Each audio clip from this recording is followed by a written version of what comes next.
Want to eat the exact opposite of plant-based? Then the carnivore diet has you covered. A diet that consists entirely of animal foods and zero carbs and plants, it offers the promise of weight loss and a cure for all that ails you, from autoimmune diseases to depression.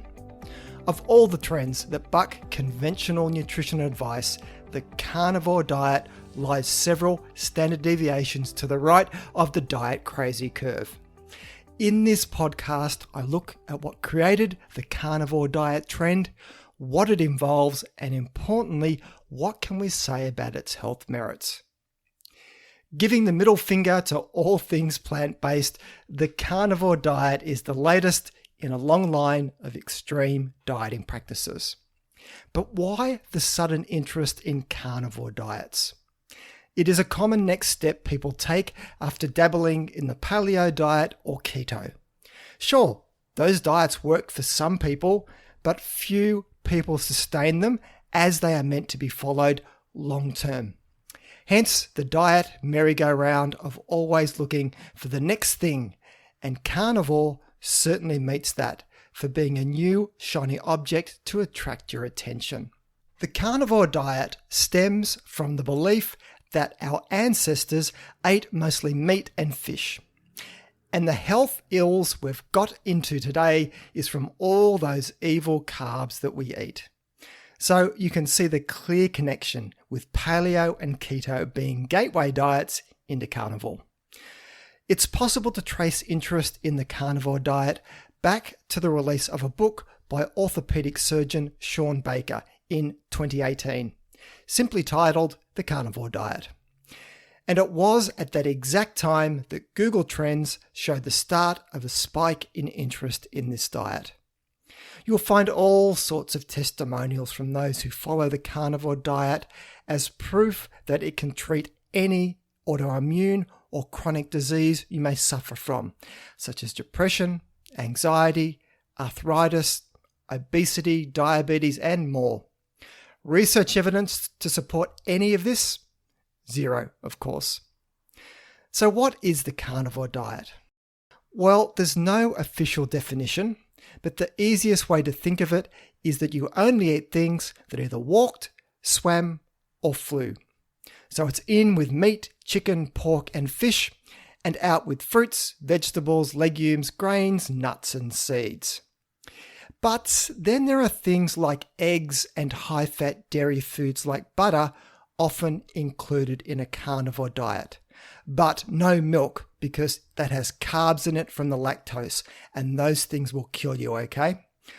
So carnivore is pretty much a 100% animal-based, zero-carb diet, which is why it attracts those for who keto just wasn't hardcore enough.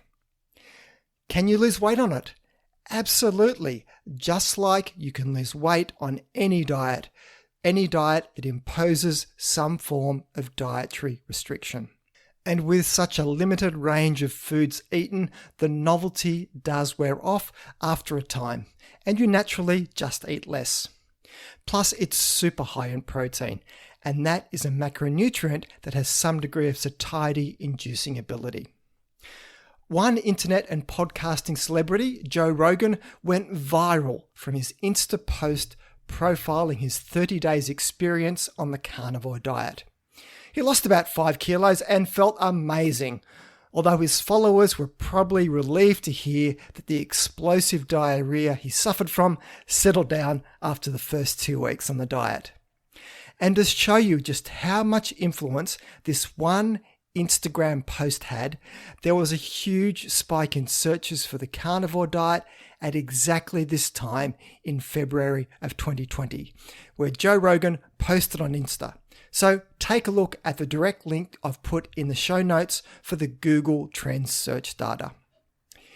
And as we're on the topic of bowel habits, that is going to be one of the big downsides of the carnivore diet.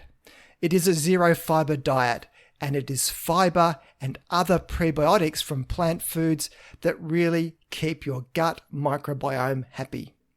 There is just so much research coming out into the benefits of fibre on the gut microbiome that you'd have to be a fibre denier to say that there could be no long-term health problems linked to your gut health from going carnivore. Not surprisingly though, there isn't a lot of research into the long-term health aspects of carnivore plant-free diets. There has been a narrative commentary paper published in a peer-reviewed journal on if the diet can provide all essential nutrients, which I'll link to in the show notes. And by being careful to source foods from a variety of animal sources, it is possible to meet most micronutrient needs, including vitamin C, for which beef tongue can provide a small amount, but the diet is nowhere near the RDI levels for vitamin C. And calcium is the other notable exception, where you won't be getting much of it on this diet. And no, bone broth only provides tiny amounts of calcium at about 10 milligrams per serve. Unless, of course, you're being a bit more liberal in your carnivore diet rules and include dairy foods like cheese in it. But the conclusion from this review paper was that the long-term consequences of the diet are unknown, which is to be expected. Being super high in meat, there are concerns about its link to heart disease, and for that, the link comes from a chemical made in the gut by bacteria called trimethylamine oxide, or TMAO. Now, TMAO is a natural byproduct made during digestion, derived from nutrients that are abundant in red meat. TMAO levels are higher in people with cardiovascular disease, so it could be the red meat in their diet partly contributing to this. To tease out the links between red meat and TMAO production, 113 healthy men and women took part in a clinical trial where they ate different types of dietary protein from red meat, white meat, and non-meat protein. And each person followed the special diet for 4 weeks and then switched to another source of protein, with a number of calories kept constant for each period. And I'll link to this study in the show notes. When on the red meat diet, blood levels of TMAO were 3 times higher compared to diets high in white meat or non-meat protein sources.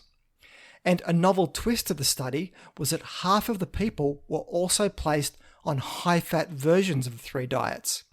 And the effect of red meat on TMAO levels were also the same, irrespective of how much fat was eaten. The positive news from the study, though, was that TMAO levels rapidly declined when people switched off the red meat diet.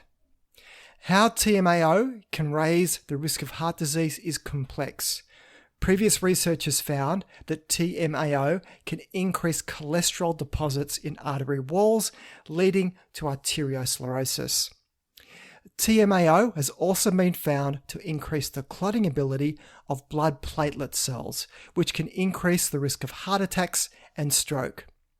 And a double whammy here is that a low-fibre diet can change the mix of bacteria in the gut to promote more of them that actually preferentially metabolize meat to TMAO.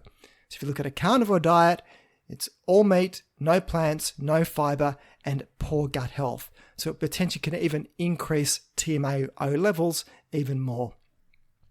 But are there any pluses to the carnivore diet? Well, the diet can be attractive for those battling food intolerances, as it can serve as a short-term elimination diet to sleuth what foods can be causing problems as you slowly introduce new foods back into your diet. More reasonable people would seek specialist advice from a dietitian who works in the area of food allergies and intolerances. Cutting out carbs will help with blood glucose control, so it could be used by some people with diabetes, as some studies show that a low-carb keto diet can be an effective approach. But again, it is kind of a sledgehammer approach to go all the way to carnivore. Then there are people with IBS-like symptoms who certainly could see some relief, because no plants means no fibre and no FODMAPs. But there are ways to reduce these in your diet without just dining on 3 meals a day of steak. So let's wrap this up. The carnivore diet is a bit of a niche fad, and that's because it is extremely restrictive. Sure, you can find lots of anecdotes of followers of it on social media who rave about the results they've got from it, but that gets 100 times more attention than the people who tried it and found it sucked. I'm giving the diet a 1-star rating out of 5. So that's it for today's show. You can find the show notes either in the app you're listening to this podcast on if it supports it, or else head over to my webpage at thinkingnutrition.com.au and click on the podcast section to find this episode to read the show notes.